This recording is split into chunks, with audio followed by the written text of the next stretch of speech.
산드로 보티첼리는 이탈리아 초기 르네상스 시대에 활동한 화가입니다.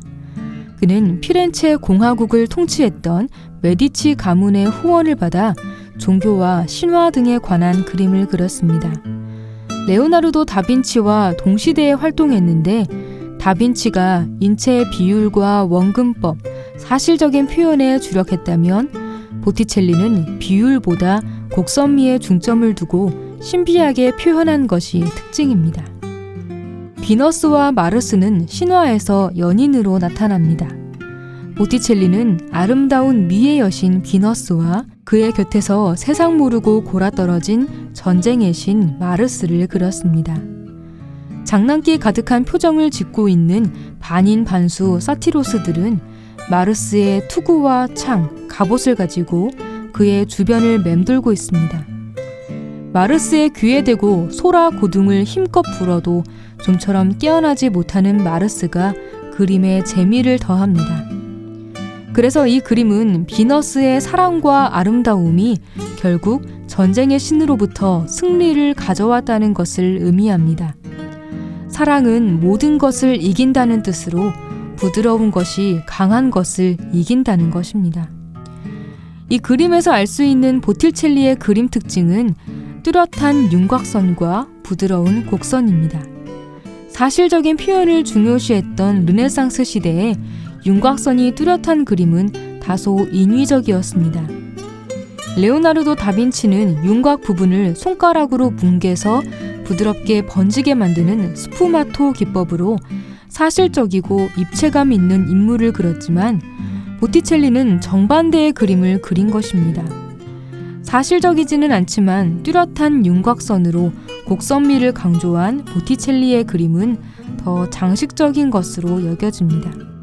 여기서 마르스는 보티첼리를 후원했던 메디치 가문의 줄리아노, 비너스는 줄리아노의 애인이라고 알려진 베스푸치 가문의 부인 시모네타를 모델로 한 것이라는 추측이 있습니다. 보티첼리는 비너스를 그릴 때 당시 피렌체에서 가장 아름다운 여인으로 알려진 시모네타 베스푸치를 모델로 주로 그렸습니다. 이 그림이 시모네타와 관련이 있다는 것은 마르스의 머리 쪽에 있는 벌과 벌집을 보면 알 수 있습니다. 말벌은 이탈리아어로 베스파이고 그래서 벌이 베스푸치 가문의 문장에 쓰였기 때문입니다.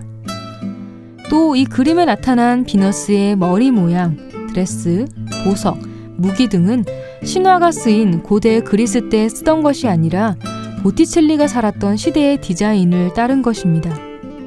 단지 신화 속 비너스와 마르스만을 소재로 해서 자기 시대에 맞게 재해석했다는 것을 알 수 있습니다.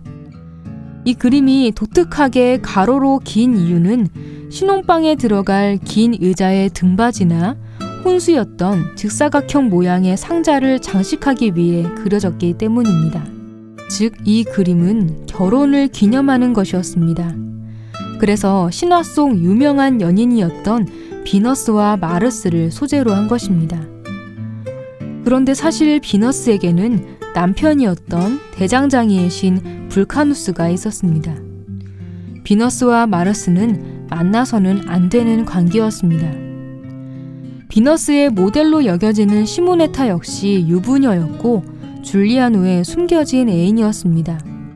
결혼을 기념하는 그림에 만나서는 안 되는 관계를 그린 것이 의아합니다. 보티첼리는 단지 가장 아름다운 여인이었던 시모네타를 비너스의 모델로 한 것이고 비너스와 마르스의 뜨거운 사랑과 전쟁의 신도 무기력하게 만드는 사랑의 힘을 표현하고 싶었던 것인지도 모르겠습니다.